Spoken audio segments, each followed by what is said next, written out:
Caedral, congratulations on that win. But first of all, we've got to talk about what happened when Upset, lived up to his name, came in, got that pentakill, because I was not expecting you guys to stay afloat, but you did. So how? Well, it was quite a shocker. I didn't even realize he got a penta until I died. Like I was like, wait, what? He got a penta? And then it was quite nerve-wracking because he got 5 kills in one fight. So obviously the Kai'Sa was really fed, which was kind of their win condition. So that kind of sucked. But I mean, we misplayed the fight a bit, but everyone was like, okay, we can stay calm. It's just one person, right? We just have to kill him, and then the team fights won. So yeah, we played it well afterwards, but it was quite shocking, yeah. And talking of team fights, actually, I did read quite an interesting interview with you on the Red Bull website this week, where you talked about how it feels like in the past it's been you and Expect playing together and the other team doing the rest of the team, sorry, I should say, doing their own thing. So how did you actually pull the team back together? Because it looked like a different XL this week. Yeah, throughout practice the last week and 2 weeks, we've been trying to play more as a team together, like communications really well. And we've been practicing these kind of strong team fight comps, which you saw last week, which is needed for everyone to be on the same page. So once we started playing this, it was easier to synergize together. Whereas in the first couple of weeks, it was just me and Expect like talking to each other, playing our own game. But now it feels a lot more like a team, and I think Mystique's has played really well this game.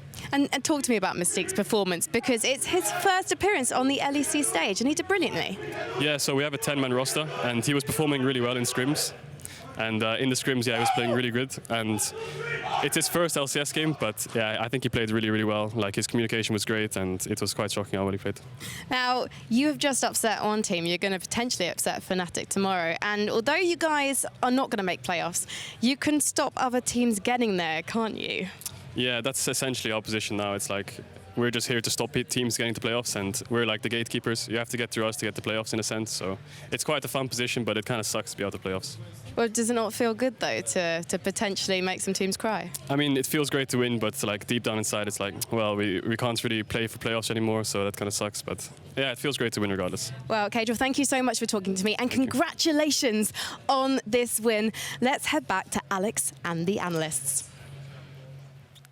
Thank you so much, Frankie. Yes, that was Caedral there, and it's bittersweet. A huge victory for XL all the same. Quick reminder, I'm your host, Machine. We've still got ourselves the lovely, amazing, and Vedius over there. And records set, records broken, however you want to frame it. And it was quite the upset, and upset part of that record as well. We are, for the first time, and let me get this right, because Trevor said it nice and slowly for me.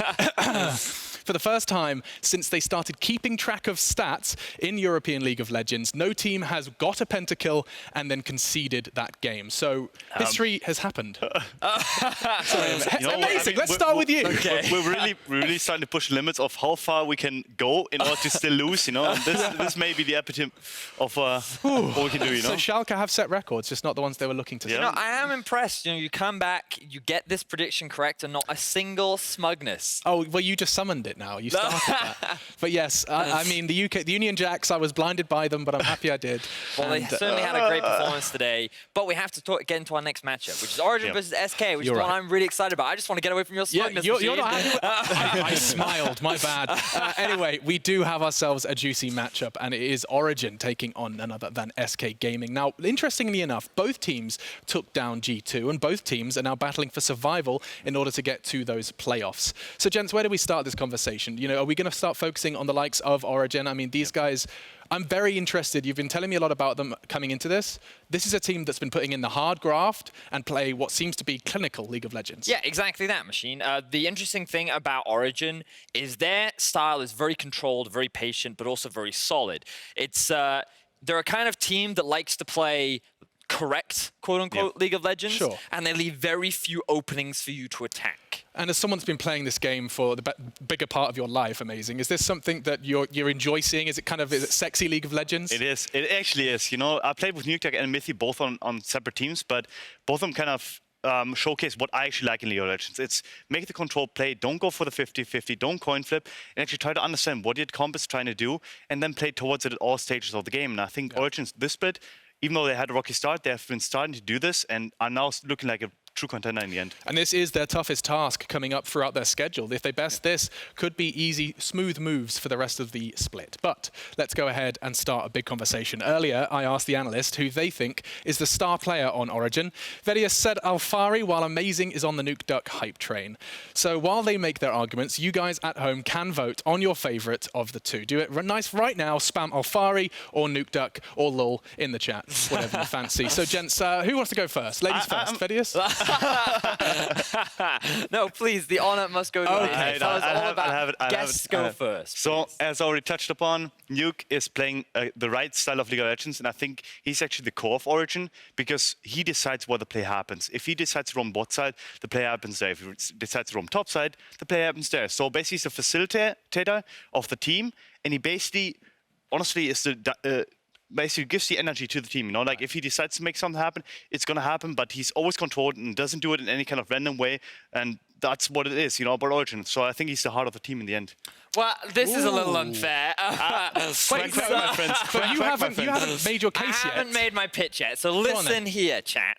The thing about Nukeduck is I agree with everything that Maurice has said. He is a very solid mid laner, he is very talented, and he is very good at keeping the game controlled. Yep. The problem is when they are down and out, when they need a play that will turn the game in their favor, he's not the man that makes it, he is. Ultimately, when it comes down to star power, Alphari is the guy that will make the decision that can swing the game. And I feel that that is something for me that is lacking from Nukeduck right now, and it's something that hasn't really been prevalent through the majority of his career, whereas Alphari is never afraid to take that gamble, make that risk, and I think it's really important for the success of this team. I'm seeing raised eyebrows, I mean, yeah, I guess if you need someone that can type in chat and make the play happen that way, you know, like he's the man, but I honestly think that Nuke is just...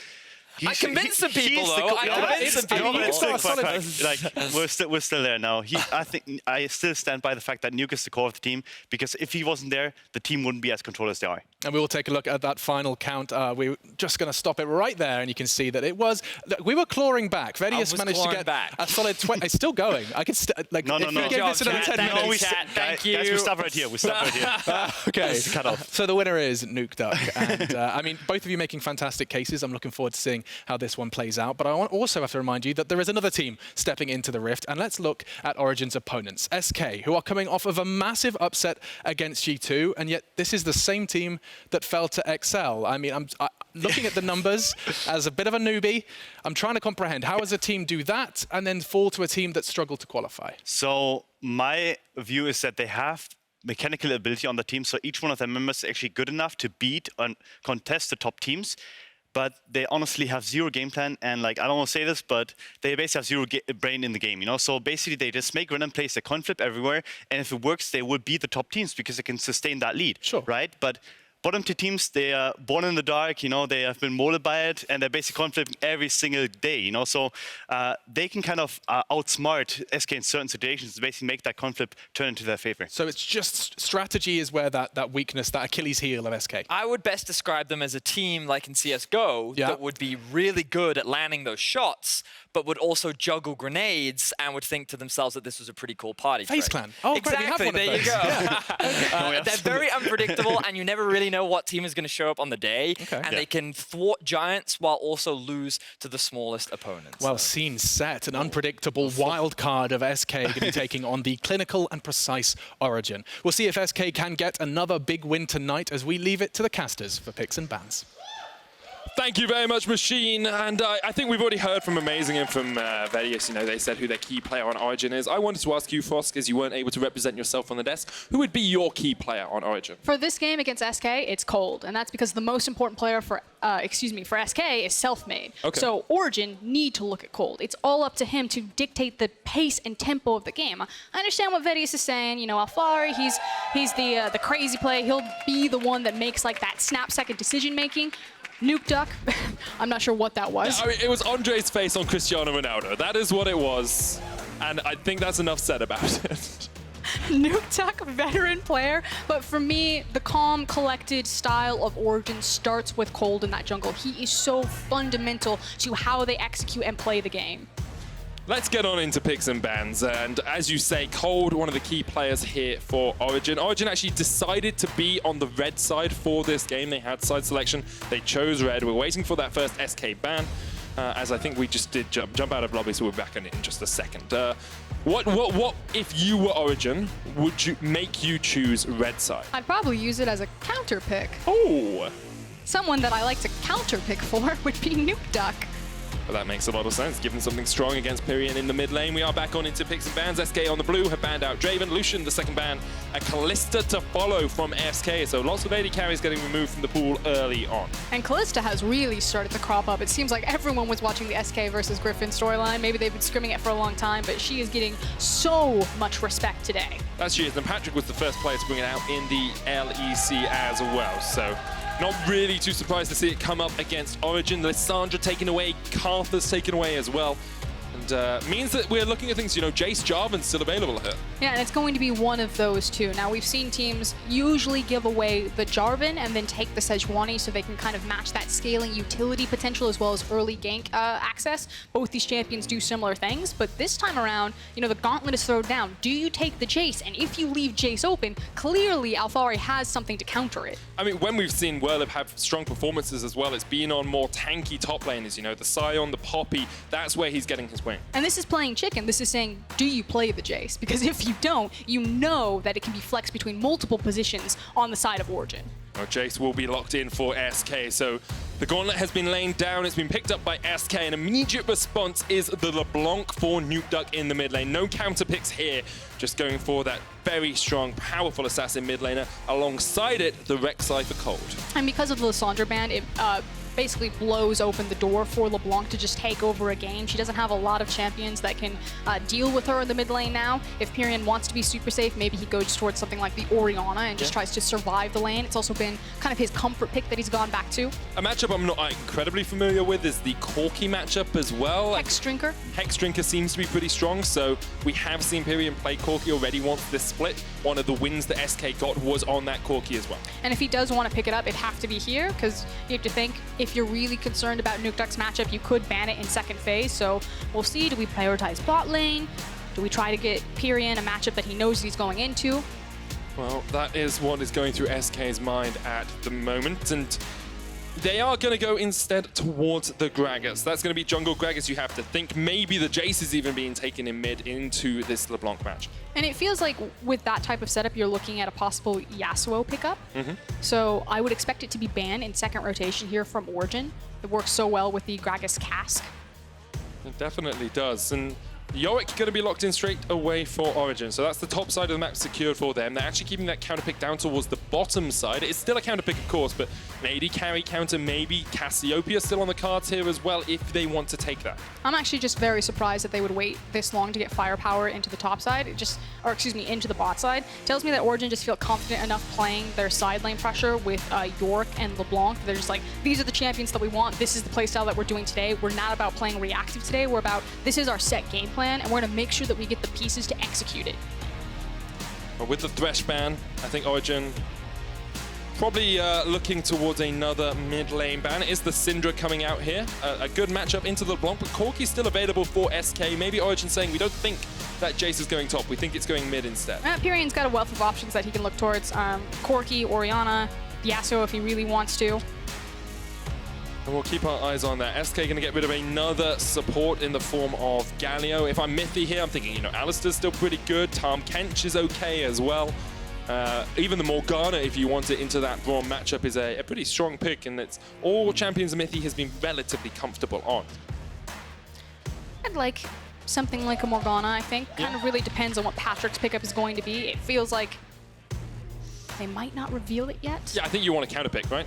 That is where I would go for the final pick. It is going to be the Tahm, Kench, and Crownshot immediately hovers over the Ezreal. Do you think it's going to be something fun like the Nico? See, now you put it in my mind, I can't think of anything else. I've got a one-track mind, Frosk, and as soon as you say Nico, I say, ooh, Pop Blossom down towards that bottom lane. It's a possibility. I wonder how it would work into something like the Ezreal. Ezreal seems a relatively safe AD carry in that matchup, and Nico very much about getting those 3 empowered auto attacks off so that you get the passive on your Shape Splitter, the extra little burst of magic damage. I mean, talking backstage with Vedius, we've just been trying to theory craft Nico, waiting for it to pop up. We've seen a couple of bans here and there, and he feels strongly that you could just blind pick the Nico. So you wouldn't necessarily have to wait until last pick to bring this one out. Well, if I'm looking at the rest of the picks for Patrik, there's no Draven. Ezreal's taken away from him. No Kalista, no Lucian. Sivir, Kog'Maw, Tristana are the other 3 AD carries he's played this split. We are going to see Werlyb get a strong top lane in the form of the Renekton, which means that Jayce has always been going towards the mid and will be matching up into the LeBlanc. And I will admit, Sivir would be a lot more disappointing than a Nico pick here, but good scaling proponents on the side of Origen means that the Sivir fits relatively nicely into their team composition. And it makes it really easy for to buy time for Alphari to play a side lane when you have a champion like Sivir, because you can just park her wherever you need that wave clear to be. More often than not, it is in the mid lane. And in tandem with Tahm Kench, what are you supposed to do there? How do you ever engage on it? You're never going to be able to kill that lane. So what we think is Origen going to play up towards that top side through the Yorick, split pushing through Nukeduck on this LeBlanc as well. SK tried to get an answer with the Gragas and the Renekton. Gives them quite a lot of power up towards top. Don't really expect either of these teams to focus much of their early game down towards the bottom side. Yeah, so again, all eyes for me are always going to be on Kold and Selfmade. Anytime SK and Origen clash here, these junglers are both high impact players. Kold with Rek'Sai is fairly interesting because the last time he pulled out this champion, it was against Vitality, and all Kold did was he just kept the river warded. And he just said, you know, Vitality, they love to gank early. Mowgli's a very aggressive jungler, and all I need to do is track this guy. And my lanes are experienced enough that they'll walk away with the game. And I feel it's a very similar pattern of play here. You know, Kold, he just needs to watch Selfmade. Doesn't need to interact with him. Just make sure that he doesn't get a chance to impact these lanes. Jumping into the third game of the day. It's a very vital one for both these teams. SK want to distinguish themselves from those teams sitting around the bottom of the playoff mark, sitting in that 6th spot. Origen, on the other hand, have been quietly rumbling, quietly working their way towards 2nd place, and a win here would put them in very good stead, actually equalizing their wins with Vitality, with Splice at that 9-win point. So for both these teams, a vital matchup. The question is, who will come out as the victor? We jump onto the Summoner's Rift for the 3rd game today in the LEC. Here we go. Crowd's live today. They're pretty hyped. I can't blame them. Like we are 18 games away from the end of the first ever LEC split. And still, we only have 3 teams locked in or out of playoffs. And one of the teams that does have a lead on kind of their playoff position is Origen. You know, when we're talking about the stakes for this game, it feels like it should mean a lot more for SK because their destiny really hasn't been decided or locked in stone. And it's kind of an interesting cocktail that you have all of these things. You know, SK, legacy organization, very young, inexperienced roster with so much pressure behind them, and probably one of the hardest games that they'll face. It's hard to compete with this hype. They're pretty hyped. Can't blame them. Origen fans coming out of the woodwork. Wonder where they were in the first few weeks when Origen went 1-4. Suddenly, you guys were real quiet those first few weeks for Origen. Yeah, what happened? Oh, nothing? Probably the same place the Schalke fans have gone now. There we go. Let's go. So, let's talk about early jungle pathing. You said Selfmade and Kold are the ones to watch early on. Kold starting on the top side of the map, Selfmade starting down towards the bottom. And again, just the idea of Kold on a champion like Rek'Sai, her ability to track and move through the jungle so quickly using the Tremor Sense, using her tunnels is so good at making sure that enemy junglers can't do anything. And Selfmade being on a champion like Gragas. When you see this Gragas pick in very aggressive regions that shall go unnamed, it means level 2 ganks, level 3 ganks, level 4 ganks. And that's what I really expect from Selfmade when he has so much firepower in all of these lanes. That's a Renekton, that's a Jayce, anywhere on the map he wants to attack. Of course, LeBlanc quite hard to gank early on with that distortion. She can just jump away, but when you use that aggressively, that's when the opportune moment comes to strike now. Krug stun by Selfmade down towards this bottom side. Looks like he's going to go for a normal first clear. Lots of wards already coming out from Origen in the river, as you see, just trying to track where Selfmade is. And in terms of like lane strength and lane power, I think the only really winning matchup I can see across the board is that top side. You know, Renekton should be able to bully out the Yorick early on, in my opinion. I don't think it's just your opinion. I'm going to say I said that, so if you said no, I'd be like, well, my opinion's obviously wrong then. But thank you for backing me up. No, it's okay. Yorick, of course, still very dependent on more levels to make sure that he can take over a side lane. We have always talked about in fact, all day we've seen the Renekton picked into matches that should outscale him on a side lane, and that hasn't come true yet today. And we've also seen 2 massive upsets, so I'm not ready to just discount Werlyb and SK here on this side lane Renekton. I mean, especially since SK took down G2 last week as well. Like, they're coming off a very, very high against G2 and now looking to repeat that performance against a team some people would say is the 2nd best, maybe the 3rd best in the league on current performance. I mean, you talk to players and you talk to teams, and the response is always, Origen are terrifying. And the reality is that you see 2 games of a team a week, Saturday or Friday and Saturday, and you have to think about all of those scrim blocks and all of the percentage of play that you don't see from a team. You maybe see 5% of what a team's true capabilities are, and yeah, it needs to count on the stage. You need to pick up those wins, but I'm gonna go ahead with the teams here that are rumbling that Origen are terrifying, and if they move into a best of series, they're gonna be that much scarier due to the experience and the versatility that this team has. Gone 7-2 in their last 9 games as well, so definitely on a run of form. And a lot of that has come through the bottom lane. You know, Patrik has had some very strong performances in the last few weeks. Kold, I mean, basically anyone on this team, you could pick them out and find 2 or 3 games where they've really stepped up. But SK, last week against G2, had that stellar performance, especially from Crownshot on the Jinx. He really stepped up to the plate and was counted for his team after a lot of people had doubted him as an AD carry in the league. You know, put him in bottom 5, maybe AD carries. And specifically on Ezreal, so it's nice to see that Crownshot kind of feels like he's found his confidence on the LEC stage, going back to the Ezreal, because you keep hearing things. I was talking to Broken Shard, and Broken Shard's like, his Ezreal and scrims is amazing. We just need to translate that onto the main stage. And, you know, Jinx, Xayah, that's something that I trust Crownshot on. His Ezreal, I'm starting to warm up to it a little bit, not quite there yet, but I hear good things. We'll keep our eyes on him. Selfmade, with the first back, has gone for the Predator boots, as you would expect on the Gragas. Maybe looking for a gank down towards this bottom side. He's going to get his Krugs first. And then there is always that opportunity for a jungle matchup. So the pathing from Selfmade was actually red Krugs into like full clear for his jungle. He did take some time to sit in the side lane while Pirean was pushed up, if you kind of rewind your map back to that pathing. And what it does is it resets Krug timer very quickly, and Krugs is like the #1 experience camp for junglers. Typically when you have this type of pathing, it's like a rush level 6 type of pathing. Okay. I thought he might use it to rush level 3 and then try for like a cheesy gank, but just didn't have the opportunity in the lanes. So it's just kind of interesting from Selfmade. We'll see what he does if he does reach level 6 in a pretty timely manner. First bit of action on the Rift. I like that side. The fans go wild. Pirean and Nukeduck trade You're with each other. not gonna play-by-play cast. He hits the distortion. Look at that. He's hitting the minion with that cannon form. Oh, he jumps in. Oh, he jumps in though. Pirean ignited. Is it enough? No, he is level 6 of the minion dying and just about survives. The crowd obviously prophetic in their cheers there, expecting something to happen. And now Selfmade going to come in and clear the wave out here, but Nukeduck with the first little foray in that middle lane. I think Nukeduck thought he had it, because he's sitting on flash, so he can at least trade flash for flash. He's looking at basically one auto attack, and I think Nukeduck was like, my ignite, he's got this. But I believe, what, it was a minion that died? Minion died, level up onto Pirean as well, giving him that little bit of extra health. Well, it happens, you got to judge these things. He's a veteran mid laner. We talk about how strong he is week after week. We had amazing, extol his virtues, sing his praises. Those are the little things that count when you get down to the crunch in the LEC. But now you are playing in a lane where you don't have the ignite, whereas Pirean still has access to both his summoner spells, so retain that flash. Definitely did. Now, as we just scanned down towards this bottom lane, something we haven't talked about a huge amount is the push potential coming out from a Sivir.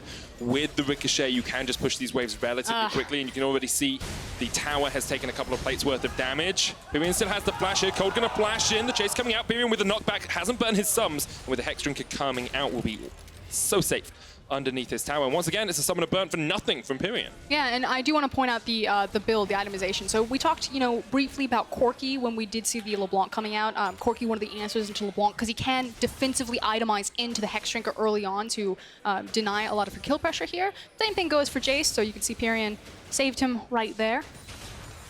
Selfmade eyeing up this mid lane for a potential gank, but it's going to walk straight across the ward, and Nukeduck still has a flash, so shouldn't really be able to do too much around that mid lane. Both junglers just kind of facing off against each other. You know, you see Kold come in for a gank, then you see Selfmade try and find an avenue of an approach, but neither one really having the impact perhaps they would like in this early game just yet.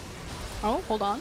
He's waiting for him because he knows he's going to distort in here. He's trying to bait him for another distort. Pirean going to stay around low. Hex Drinker Still no shield on that. That passive is down, but Nukeduck is forced back by the wave, and Selfmade just letting his mid laner try and act as a bait. And Nukeduck is not biting today. Yeah, just getting a better back. So I was trying to take stock of kind of who's won this early game and what's been pretty slow. I'll hold that thought, though. You don't need to. He's okay. You can drop it again. And what I was going to say is that the plate advantage seems to have gone in favor of Origen. You were talking about kind of the push priority that Patrik had on the Sivir, and I think he's got 2 plates. Let me check. Yeah, he's got 2 plates. As a note with the minimap, there's a big 3 on the tower that you can always have a look at if you want to see as a spectator at home. See that blue tower on the side of SK only has a 3 on it, meaning 2 plates have gone down. Fun fact, Medic, I normally wear glasses. Yeah. You see glasses on my face? So that's why I transitioned it from mocking you halfway through my point to advising our audience, because I remembered you usually wear glasses and didn't want to tease you for your short-sightedness. I can't see that number, Medic. Right, it says 3, and that's because 2 plates have already gone down.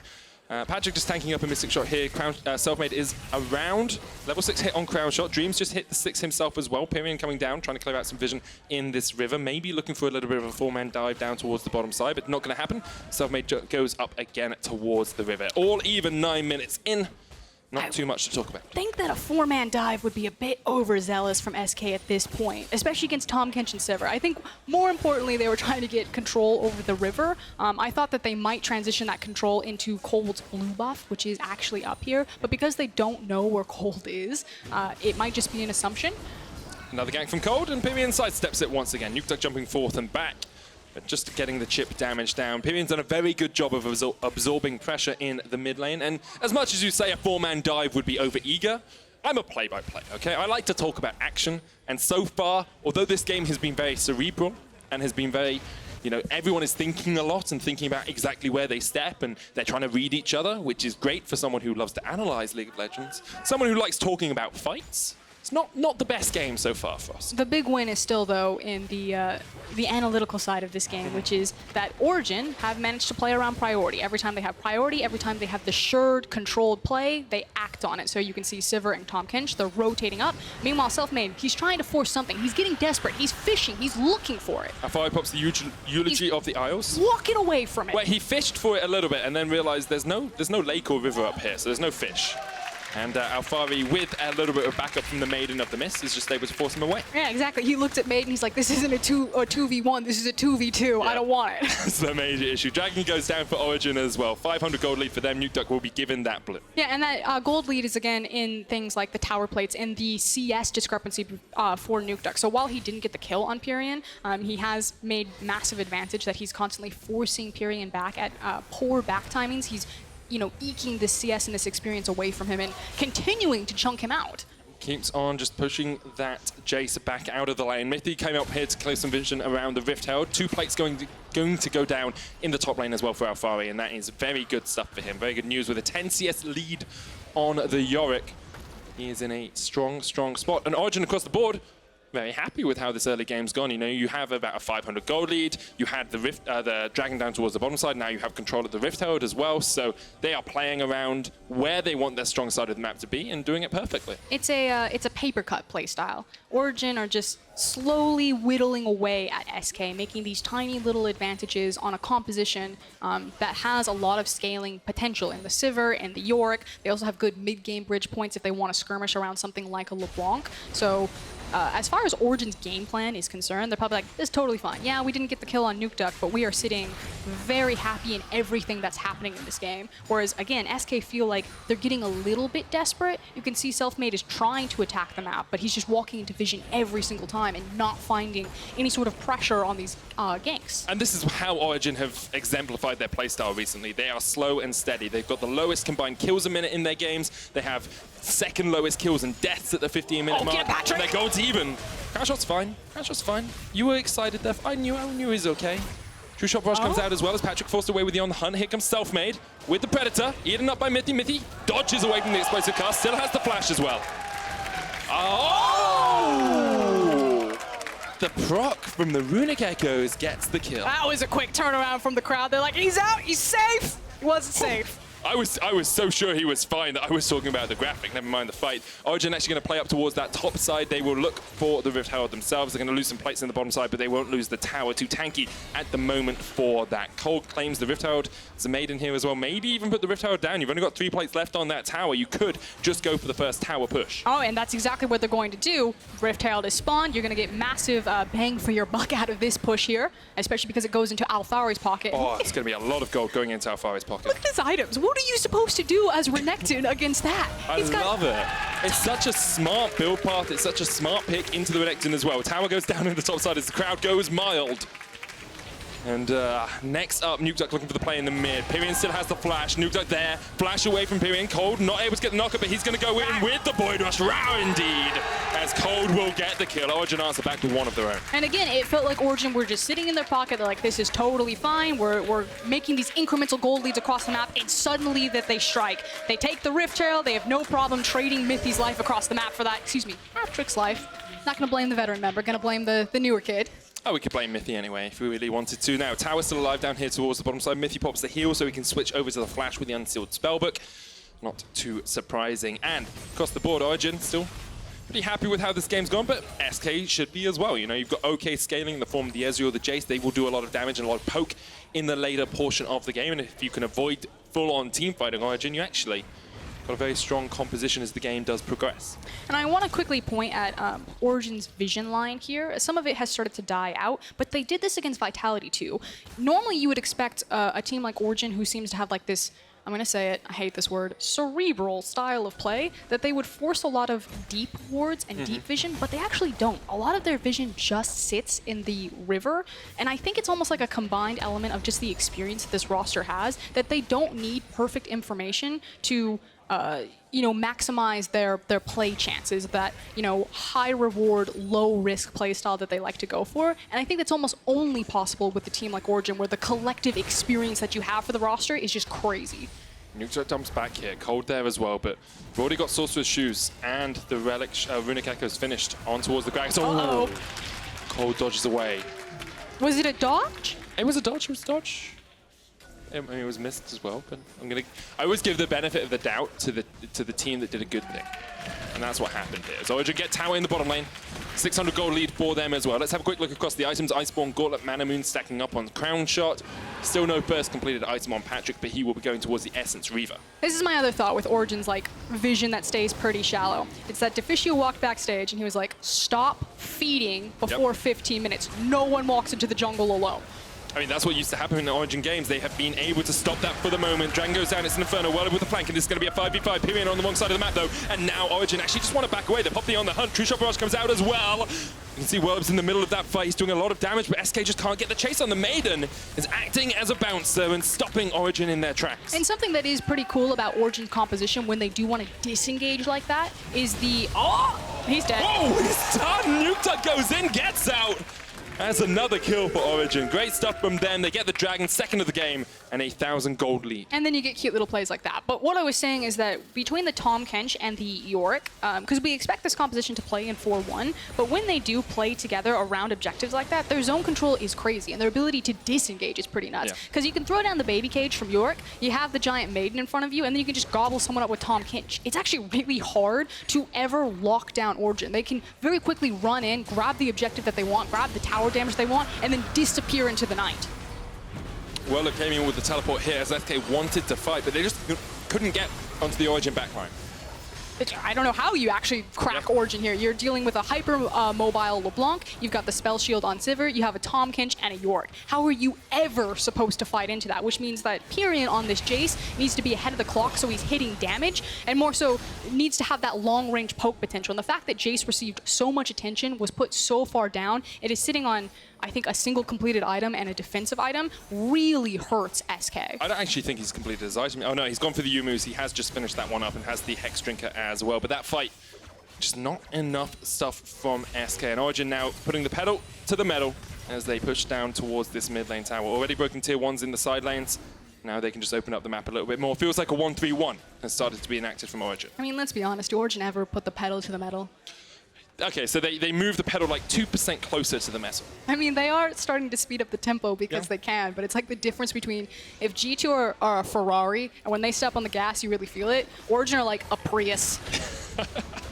They're more economical, at least, with some of their plays. They're silent. You'd never hear them coming. Silent but deadly. That's the Origen mantra across the course of the last few weeks, and they have moved that Yorick into a side lane with the Trinity Force. He's basically just impossible to deal with, even though Renekton, who is such a strong early game champion, can't really get through him with that Black Cleaver. And then as well, the LeBlanc sitting an item ahead, sitting a kill ahead, is in just such a strong spot across the board. So it feels like so much pressure and eyes have to go to Selfmade.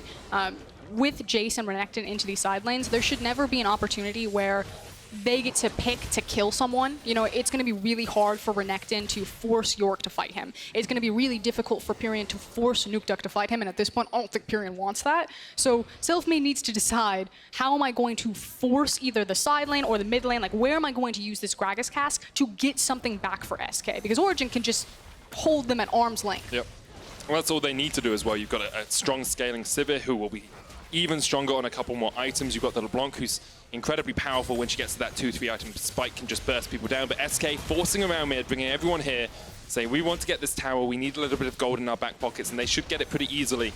Selfmade was around the corner as well. That's the tower down. Good stuff from SK as they strike back towards Origen. And also great positioning. Selfmade cheating off to the side on top of the vision, looking for someone to disrespect, to step forward and to sweep them off of that tower. So excellent read from Origen to also say, you know, we just need to give this one up. We're not going to open ourselves up for any sort of counterplay, and then in the end, they do trade back up. Way!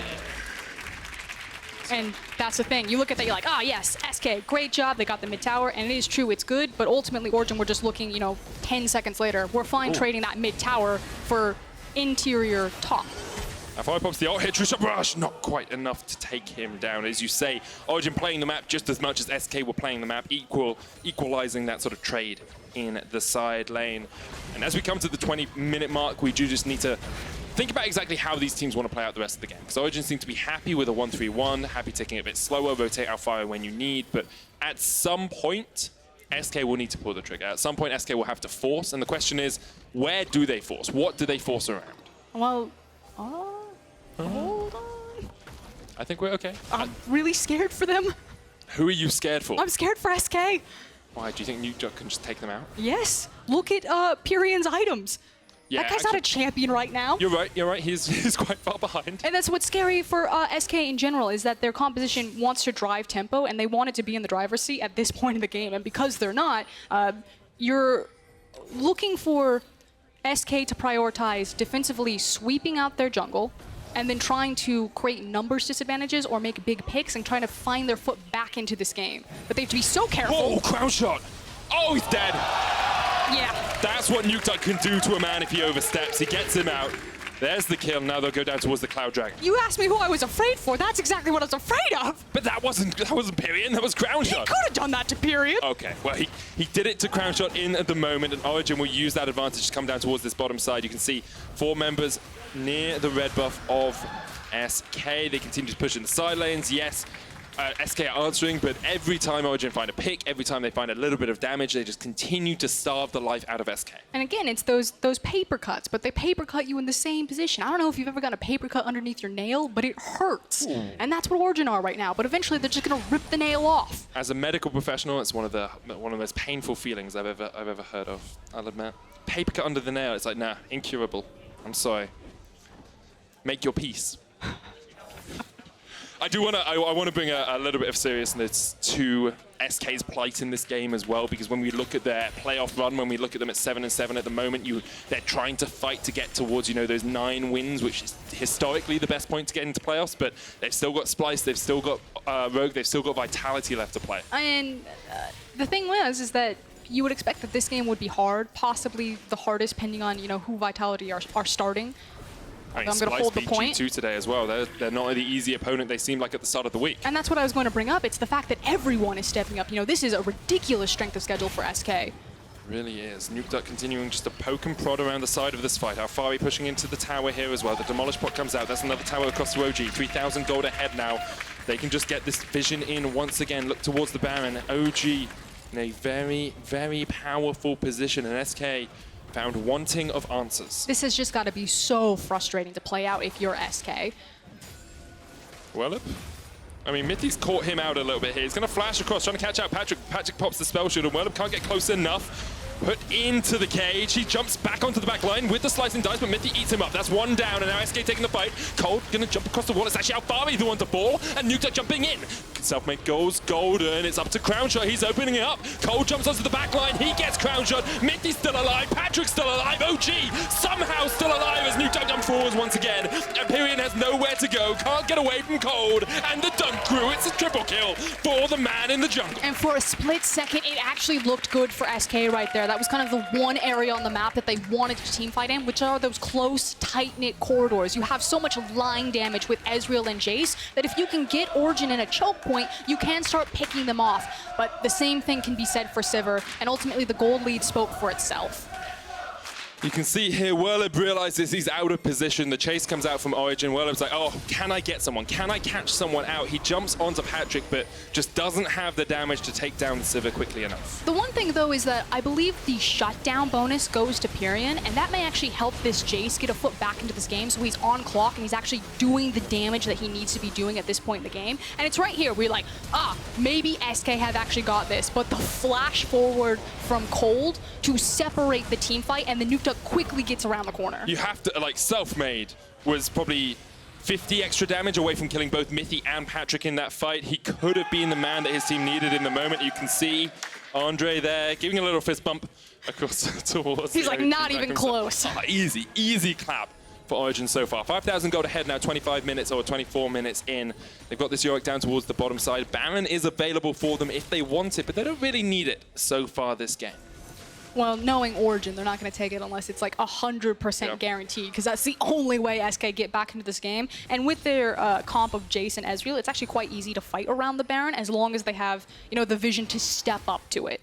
So Nukeduck is on a ward here. Selfmade coming in, trying to bait just a little bit. Crownshot on his way down as well, but they're not going to do too much as Nukeduck just jumps away with the distortion. Kold is the one split pushing in the side lane as he has easy access to burrows and can just get himself back towards the team. And I like, Origen will happily do this for the moment, you know, this 1-3-1 or 1-2-1, technically, with Nukeduck just trying to poke and prod down towards the bottom side. But if SK hard engage, hard force onto maybe the Sivir Tahm Kench, hard force onto Kold, they do have an opportunity to strike. Yeah, but just say what you said. Hard force onto Sivir and Tahm Kench. With what engage? It's a Gragas. It's a very quick Gragas, though, with the Predator boots. He's a fast Gragas. Speedy boy as he tries to get into the fight. And don't get me wrong, the possibility's there for the outplay. It's just, again, I said it, and I'll say it again, this is so frustrating for SK to play against, because you're trying to, like, Rubik's Cube this game, problem solve, figure it out. How do we actually crack them? And what would be your solution, Frosk? If you were in SK's mind right now, if you could be a coach for a second and speak into their ear, what would you tell them to do? Go back to basics. So the first thing that you want to play around is your vision. You want to make sure that you defensively clear out your jungle so you can actually walk in between your lanes and your own map to pick up farm safely, which is what they're doing now, as well as prioritizing the Baron. And then you're just going to trade farm back and forth and try to make high reward, low risk plays. You don't want to over engage into a long team fight right now. You just don't have the items or the stats to back it up. You're looking for picks. Quick hit and run. Kold has got a litany of burrows around here. Almost looks like an episode of Stranger Things. Like in the second series where he puts all the burrows around. I've been watching that recently, which is why it came to mind, I'll be honest. It's good. Yeah? Kind of weird, but I'll work with you. That's kind of my, just my way of working generally. Anyway, so SK, vision control, go back to basics. That's what they're doing up towards this top side, but Origen do just have the advantage if they push in as a four-man. You can see Nukeduck is waiting here to see if Selfmade steps out of position. Pirean coming around the backside of the fight, though. Maybe SK can find a pick. Maybe they can find someone out of position here from Origen as they step forward towards the Baron. But Nukeduck does still have that flanking position. Maybe Origen will pull the trigger. Yeah, now that they have kind of their triangle vision set up in this area, and because your 3 items are almost complete for Ezreal, SK probably feeling a little bit safer because they can kind of kite out of situations safely. But again, it's moving over into areas first around monster objectives, making sure that they have the vision there so they can at least approach and start using some of their poke tools. Patrik has teleport here. He was waiting between the inhibitor tower and the first tower, actually. Nukeduck may be caught out because that's a speedy Gragas coming on his way. The double distortion used, Nukeduck will jump back. And now Origen as a three-man unit will push in, try and get some of this vision cleared out. They don't have any Oracle's lenses up at the moment, but some control wards in their back pockets. I thought it was very cute that Origen were setting up for the Abyssal Voyage. They basically looked to Nukeduck and said, hey, go look delicious over there. We'll see who we catch coming for the play.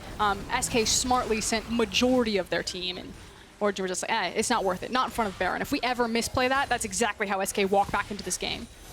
And I think that's the only criticism I've had of Origen on their meteoric rise, the last 9 games going 7-2, is that sometimes at this point in the game they're a little bit too safe. Like the best teams we've seen in each region tend to be a little bit more willing to take a skirmish, tend to be a little bit more willing to make that big step up play.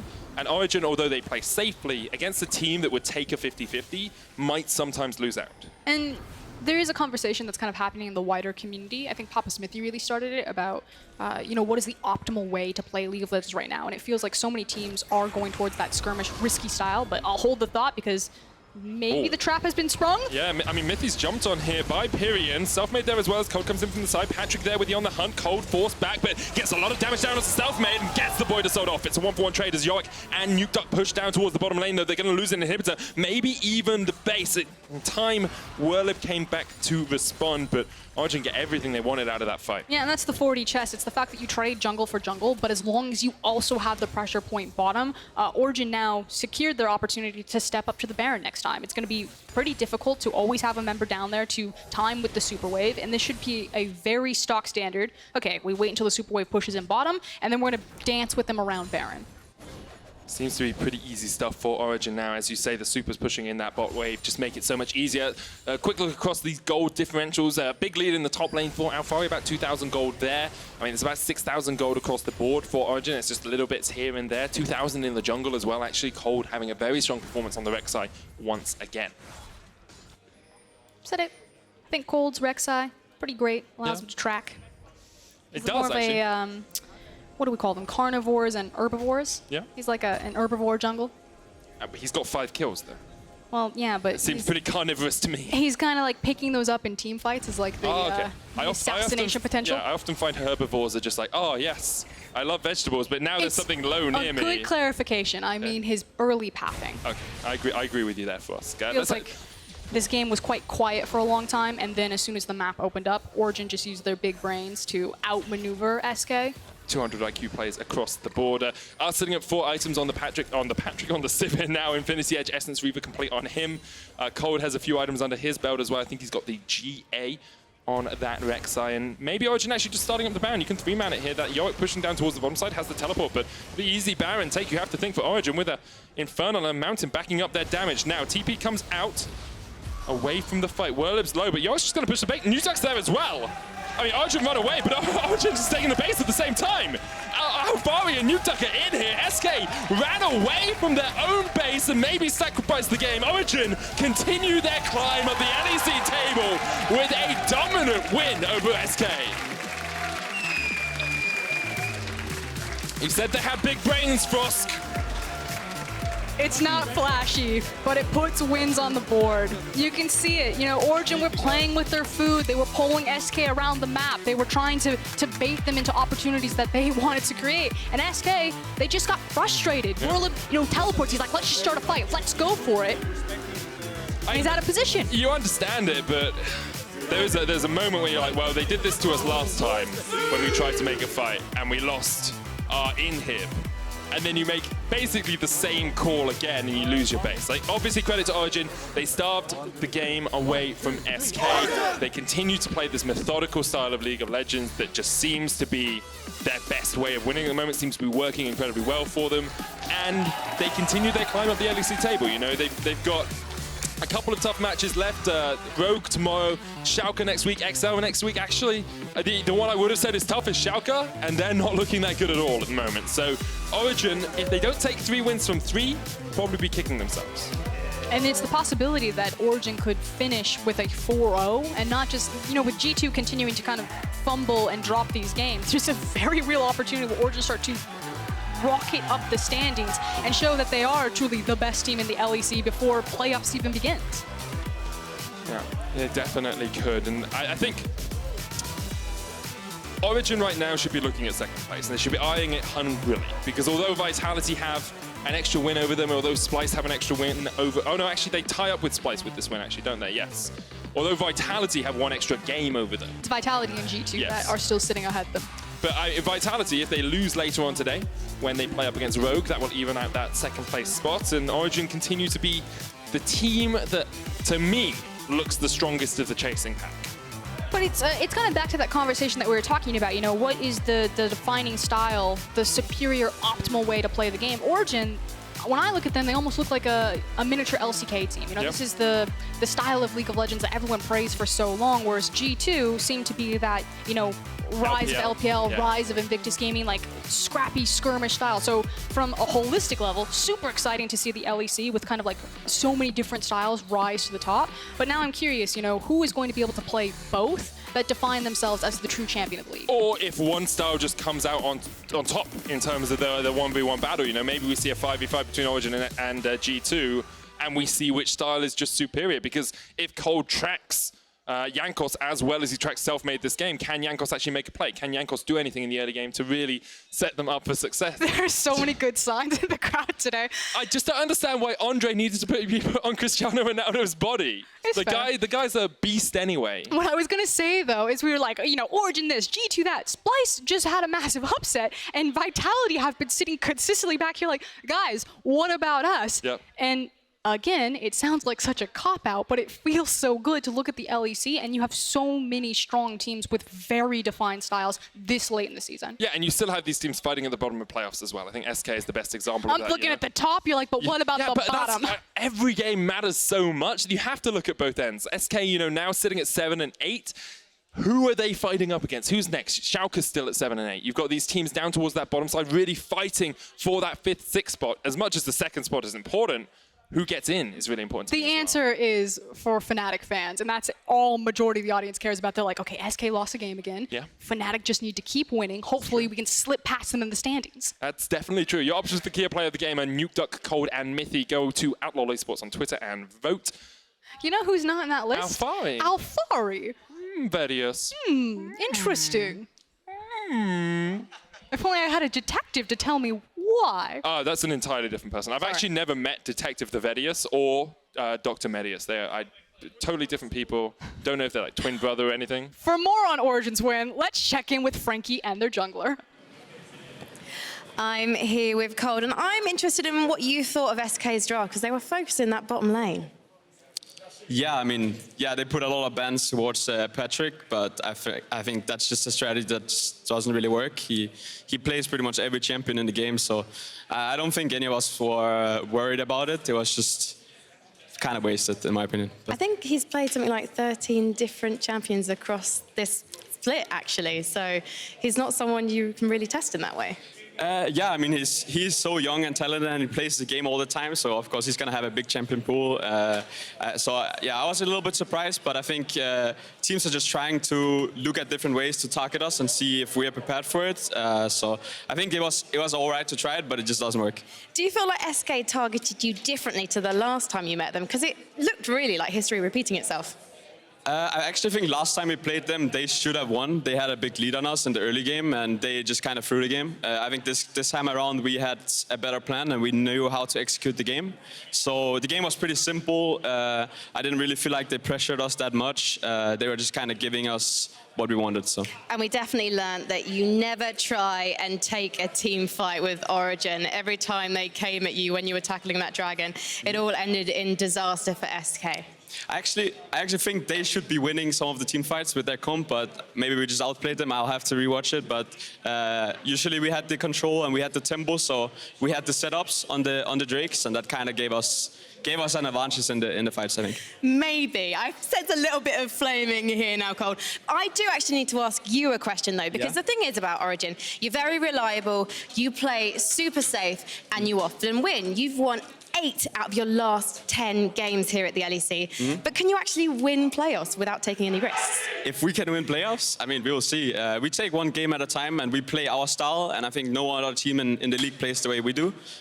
You say super safe. I think we are more calculated, and we like to play smart. Some of the other teams doesn't like to play that smart. Hint at a certain top team. but that is what it is. So this is just the way we play, and I think it works for us. Well, I love a gang of geeks, and I think Origen just might fit the bill. But let's head back to Alex and the Analyst, because I know they're gagging to break that one down. Absolutely. Thank you so much, Frankie, there with Kold. So, gentlemen, we've got so much to cover. What a game, what a result. And I think I really like that Kold corrected it. It's like, I don't consider it safe, I consider it restrained, I consider it calculated, I think was the word he used. Does that sound about right? Does that resonate with you? Clinical. Some would say. Yeah, I think that this was typical Origen, what we saw. They are a team, we talked about at the very beginning of the day, where when they make plays, they're kind of looking for those plays that have a 70-80% chance of success. If it's 50-50, they don't feel the need to take the risk, which is why their games seem a little bit slower. But they did some really cool stuff this game, which we're going to talk a little bit later on about. Absolutely. I want to start at the very beginning. Is that Sound of Music? I think it is. Anyway, let's look at those picks and bans, amazing, because your eyebrows were raised before a single second of gameplay happened. So I actually thought that SK targeted Origen in the right manner. I would have picked a strong 4-1-2 as they did. Basically, Ezreal, Jayce, Gragas, Braum. You have a lot of contests. You have a lot of ability to basically like create space for you and your team. And Origen so far has shown like almost like inability to play the 1-3-1 properly, which we're going to come back to later. So it's actually the right way to attack them, but it was the wrong execution given the comp. So for me in this draft, I actually like the fact that I feel SK had a lot of early game options that they could leverage, and I think that's the best way to attack Origen, because when they make these random mistakes in the early game where they just die and they fall behind, as we talked about earlier, they're not the team that will make those gambles. So if you can get a strong arm on the game very early, then it becomes difficult for Origen to find ways back in. And I felt like when you draft things like a Renekton and you have a Jayce, you actually have a couple of side lanes that you can play around. But as Kold said in the interview, we didn't really see much pressure coming out from SK in the other game. Right idea, wrong execution. That's the summary of the draft? Love it. I would say so. And actually, I was learning an awful lot. I just sat here with Vedius and Amazing, and I watched Amazing teach Vedius about League. Of course, I'm included in that list, bro. I'm not sitting there like, oh, you didn't know? Superior analyst. Yeah. Sorry, remind me of your prediction this game. Oh, yeah. I'm 0-3 today. I'm 0-3. No, but all seriousness, it was specific to jungling, which I'm not going to fault you for not having your head around. But you were praising the route that Kold was taking, and I'd love you to explain it for the So basically, the route that Kold was taking was basically a controlled route where you're greeding on one side, you're basically taking as many camps as possible, so then you can spend longer time on the opposite side because you don't have to return to the same side as fast again because the camps are not respawning yet. Sure. So basically, you don't have any camps to take. On that side, you can spend more time on the other side and basically slow down the game and allow your bot lane especially to just control the pace of the game too, because you're going to sit around them for longer. Right. And I think that helps Origen in general because you want to open up Mithy, you want to allow him to basically just play the game controlled and allow him to roam and open up space later on in the game. That's something they did where they went for crabs, especially around level 6, level 7, when Mithy was actually comfortable getting out of lane phase. Right. And this gives me a perfect opportunity to talk a little bit about Alphari here, because what you talked about is that the jungler pretty much didn't spend any time around the top side of the map. He did a very greedy kit and allowed him to invest a lot more towards the bot side. And the Renekton into the Yorick matchup is heavily favored for the Renekton early on. Yeah. So Alphari, in a matchup where he had no support, in a matchup that he's losing, actually ended up coming out ahead in that 1 versus 1. Okay. And actually did very well for himself. He certainly did, and he was a big part of how that game ended. And of course, we'll touch on that. But that was he one of the 3 OP players? I don't remember that being a thing. No, but obviously this team fight is going like this is basically a compilation of Nukeduck's kind of solo kills where he looks for the opportunities as LeBlanc as he's supposed to, and he basically showcases what the champion can actually do. Every time he sits in a bush, he has a ping bot behind him, basically allowing himself to be in a secret spot where none of the enemy players can predict where he is, and then he goes for the assassination. And it's almost like Nukeduck heard me say that he doesn't make plays or take gambles, and then he locks in LeBlanc, and then he has a fantastic game overall. You got to give credit to the man. He helped build a lot of the early game leads for Origen at the first part of the map, and I think that he definitely had a great game overall. Yeah, and we do actually have that awesome team fight that really did seal the deal. It was the win for Origen around that Mountain Drake, and we can watch that one more time. Can you just walk me through how this, because it looked so good for SK. So the main issue I have with this fight is it's like SK is trying to force something with no real objective to play around it. Origen are kind of in a better position to react to it. Alphari is slightly out of position coming off the flank, but the key thing to note here is we wanted to highlight how good SK is on a mechanical individual level, and keep your eyes on Gragas, keep your eyes on the Selfmade. He almost wins this fight single-handedly. And if he just had a little bit more damage, if those health bars had been a little bit lower, this could have swung the entire game in favor of SK. And just due to some very good play from the side of Origen and just having that slight mechanical advantage over their opposition allows them to come out on top. But this is the thing about SK that you can never really predict or control. Just look at that picture, though. Now that I'm seeing it in the back, that's actually intense. It's a whole lot of love. And indeed, you know, the topic of the pre-match was Alphari and Nukeduck. And actually, that's where this conversation is going to be coming to a conclusion, because you threw a word out that neither of us were familiar with.